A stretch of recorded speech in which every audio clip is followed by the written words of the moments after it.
కాజీపేటలో Telangana assembly సమావేశాలు ప్రారంభం కానున్నాయి. మొదటి రోజు సభలో మాజీ మంత్రి దామోదర్ రెడ్డితో పాటు మరొక సభ్యుడికి సంతాప తీర్మానం ఉంటుంది. ఆ తర్వాత ప్రభుత్వం సభలో బిల్లులను ప్రవేశపెట్టనుంది. అనంతరం స్పీకర్ అధ్యక్షతన బిజినెస్ అడ్వైజరీ కమిటీ సమావేశం జరుగుతుంది. సమావేశంలో పనిదినాలు, సభలో చర్చించే అంశాలపై నిర్ణయం తీసుకుంటారు.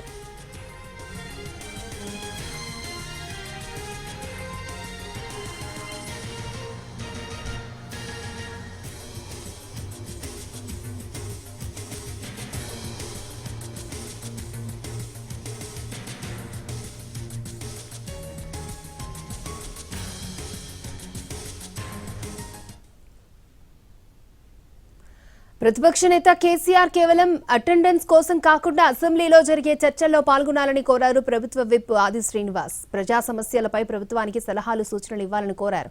హరీష్, కేటీఆర్ మధ్య పెరుగుతున్న గొడవలతోనే కేసీఆర్ అసెంబ్లీకి వస్తున్నారని, అసెంబ్లీకి రాజకీయానికి వేదికగా మార్చుకోవద్దని కోరారు ఆది శ్రీనివాస్.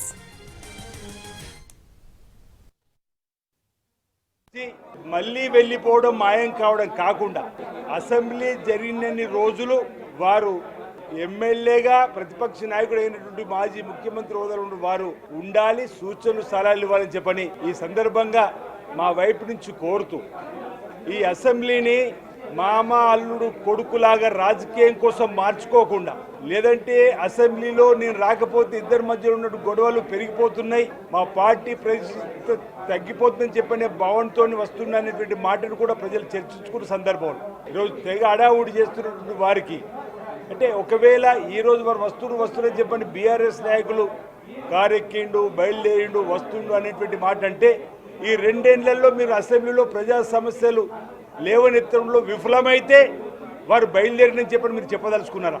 ఇవన్నీ కూడా ప్రజలు చర్చించుకుంటున్నటువంటి సందర్భం. ఈరోజు ఇందిరమ్మ రాజ్యం నడుస్తుంది, ప్రజాపాలన నడుస్తుంది.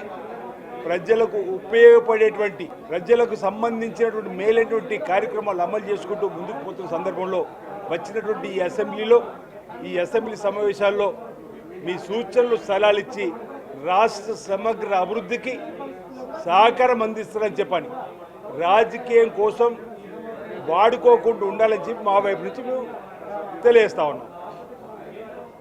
అటెండెన్స్ కోసం వచ్చి మళ్ళీ వెళ్ళిపోవడం, మాయం కావడం కాకుండా అసెంబ్లీ జరిగినన్ని రోజులు వారు ఎమ్మెల్యేగా ప్రతిపక్ష నాయకుడు అయినటువంటి మాజీ ముఖ్యమంత్రి హోదాలో వారు ఉండాలి, సూచనలు సలహాలు ఇవ్వాలని చెప్పని ఈ సందర్భంగా మా వైపు నుంచి కోరుతూ, ఈ అసెంబ్లీని మామ అల్లుడు కొడుకులాగా రాజకీయం కోసం మార్చుకోకుండా, లేదంటే అసెంబ్లీలో నేను రాకపోతే ఇద్దరి మధ్యలో ఉన్న గొడవలు పెరిగిపోతున్నాయి, మా పార్టీ ప్రతిష్ట తగ్గిపోతుందని చెప్పనే భావనతో వస్తున్నటువంటి మాటను కూడా ప్రజలు చర్చించుకున్న సందర్భంలో ఈరోజు తెగ అడావుడి చేస్తున్నటువంటి వారికి, అంటే ఒకవేళ ఈరోజు వారు వస్తువుని చెప్పండి బీఆర్ఎస్ నాయకులు కారెక్కిండు, బయలుదేరిండు, వస్తుండు అనేటువంటి మాట అంటే, ఈ రెండేళ్లలో మీరు అసెంబ్లీలో ప్రజా సమస్యలు లేవనెత్తడంలో విఫలమైతే వారు బయలుదేరినని చెప్పని మీరు చెప్పదలుచుకున్నారా? ఇవన్నీ కూడా ప్రజలు చర్చించుకుంటున్నటువంటి సందర్భం. ఈరోజు ఇందిరమ్మ రాజ్యం నడుస్తుంది, ప్రజాపాలన నడుస్తుంది.